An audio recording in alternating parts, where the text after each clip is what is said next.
สวัสดีมื้อนี้สิมาแนะนำวิธีกรอกข้อมูล TDAC ที่จะเข้าในประเทศไทยเนาะโดยไปทางยนต์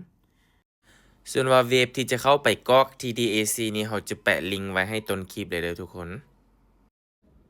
กดเข้าลิงก์มาแล้วก็กดตัวทำอินเลยนะทุกคนตัวนี้จะเป็นตัวอย่างของเราที่เราจะกรอกให้เบิ่งเนาะ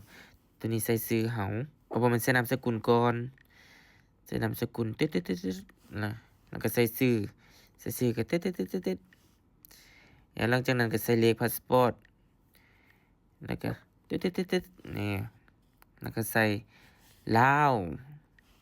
อันตัวอย่างเด้อบ่แม่นของเรานี่จิลาวเลยแล้วก็ใส่ปีเกิดอ้าวใส่ตัวอย่างเด้อเดือนเกิดมือเกิดแล้วก็ใส่เพศหญิงชายเลขวีซาเราบ่มีเราบ่ได้ใส่ก็ได้แล้วหลังจากนั้นก็มาใส่กดลาว PDR นี่มันก็จะมีมาให้เรากดแล้วหลังจากนั้นก็เมืองที่เรามาเราก็เขียนว่าหลวงพระบางมันก็จะเด้งให้เราขึ้นมามีหลวงน้ำทากับหลวงพระบางเนาะจิไปใส่หลวงพระบางแล้วก็ใส่เบอร์โทรเรา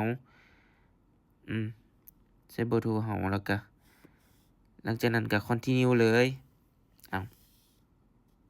ลืมใส่จังอันนี้อ๋ออาชีพยังมีอาชีพได้เด้อทุกคนอาชีพนี้เราสิใส่ยูทูบเบอร์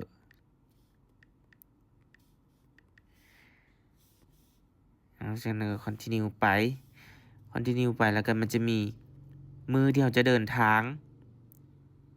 จิไปเลยเนาะเบิ่งเดินทางมื้อนี้นี่ก็จะแม่นใส่ประเทศที่เรามานี่เรามาแต่ประเทศลาวเราก็เขียนลาวคนลาวแล้วก็เขียนว่าเราจะมาเที่ยวมาประชุมมาเล่นกีฬามาอิหยังมันมีหมดเนาะเราก็กรอกใส่ว่าเราไปเที่ยวฮอลิเดย์เนาะมาด้วยยนต์ก็ติ๊กยนต์นี่แล้วก็มันจะมีตัวนี้ไปโดยไฟที่เท่าใดเราก็เขียนไฟใส่นี่ไฟ number เราก็เขียนFD ไปจากโรงพยาบาลเนาะอ่าเอาเฮ็ดแบบมันยุ่งมายากใส่เอาเด้อไฟของไผของมัน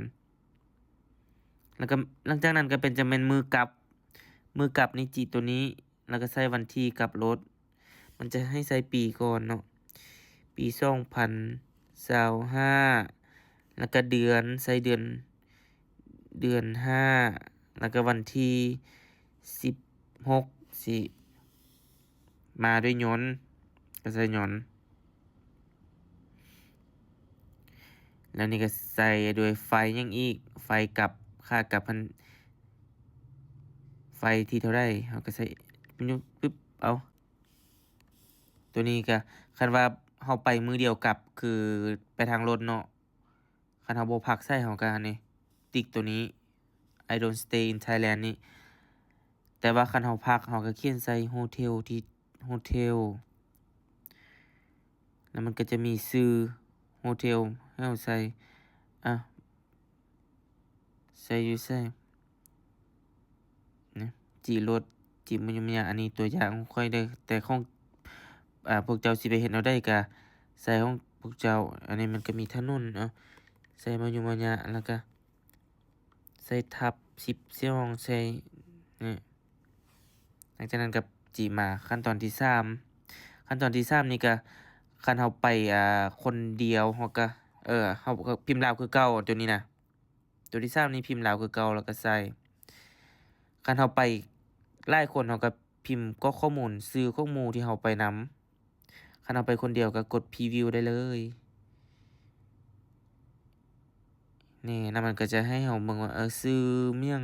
ถูกต้องแล้วบ่กดถูกต้องแล้ว หลังจากนั้นก็มันจะมีให้เรากรอกอีเมลใส่นี่เราก็พิมพ์อีเมลเราใส่แล้วเราก็กดนี่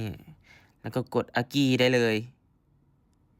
แล้วมันก็จะเป็น QR code ให้เรา แต่นี่เราบ่กดเนาะเพราะว่าเรากรอกมั่วมาให้เบิ่งทุกคนเบิ่งกดเอาคีย์แล้วก็มันจะมี QR code มาให้เราตัวหนึ่ง